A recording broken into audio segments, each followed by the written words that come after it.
ప్రతి ఒక్కరూ ఆధ్యాత్మిక భావన కలిగి ఉండాలని, రఘుకుల తిలకుడైన శ్రీ రామచంద్రుని కరుణ కటాక్షాలు ప్రజలందరిపై మెండుగా ఉండాలని స్థానిక ఎమ్మెల్యే, రాష్ట్ర ఆహార పౌర సరఫరాల శాఖ మంత్రి నాదెండ్ల మనోహర్ ఆకాంక్షించారు. స్థానిక బోసు రోడ్డులోని శ్రీ సీతారామ మందిరం వద్ద నిర్వహిస్తోన్న 94వ వార్షిక వసంత నవరాత్రి మహోత్సవాలు అత్యంత వైభవంగా కొనసాగుతున్నాయి. తెనాలి శాసనసభ్యులు, రాష్ట్ర ఆహార పౌర సరఫరాల శాఖ మంత్రి నాదెండ్ల మనోహర్ మందిరాన్ని దర్శించి శ్రీ రామచంద్రుడికి విశేష పూజలు నిర్వహించారు. శ్రీరామనవమి పండుగ సందర్భంగా ప్రతి ఏటా ఈ ఆలయం వద్ద వసంత నవరాత్రి ఉత్సవాలు కన్నుల పండుగగా నిర్వహిస్తారని చెప్పారు. శ్రీ రామచంద్రుని ఆశీస్సులు ప్రజలందరిపై ఉండాలని ఆకాంక్షించారు. వసంత నవరాత్రి ఉత్సవాలలో భక్తులు పెద్ద సంఖ్యలో పాల్గొని సీతారాములను దర్శించి పూజలు నిర్వహించారు. ఈ సందర్భంగా నిర్వహించిన సాంస్కృతిక కార్యక్రమాలు, ఆహుతులను అలరించే కార్యక్రమాలు దేవస్థాన కమిటీ సభ్యులు పర్యవేక్షించారు.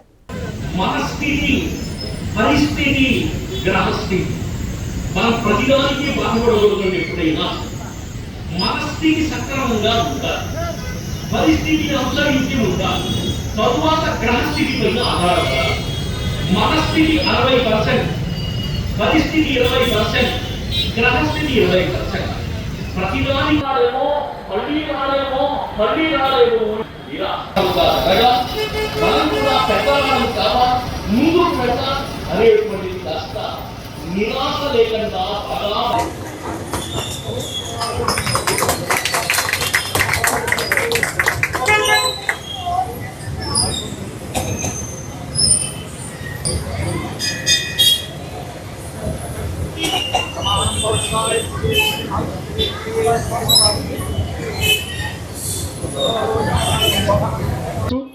పిల్లలు కోరంగానే వాళ్ళందరితో ఇంత కష్టపడ్డారు, ఇంత తయారయ్యారు అని చెప్పని వారు కోరిన విధంగానే వారికి అంగీకరించి ఒక ఫోటోకి అవకాశం ఇచ్చినందుకు పిల్లల తరఫున కూడా మీ కృతజ్ఞతలు తెలియపరుస్తూ మరికొద్ది క్షణాల్లో వెంకటలక్ష్మి గారి శిష్య బృందంచే అద్భుతమైన కూచిపూడి నృత్య కార్యక్రమం ఉంటుంది.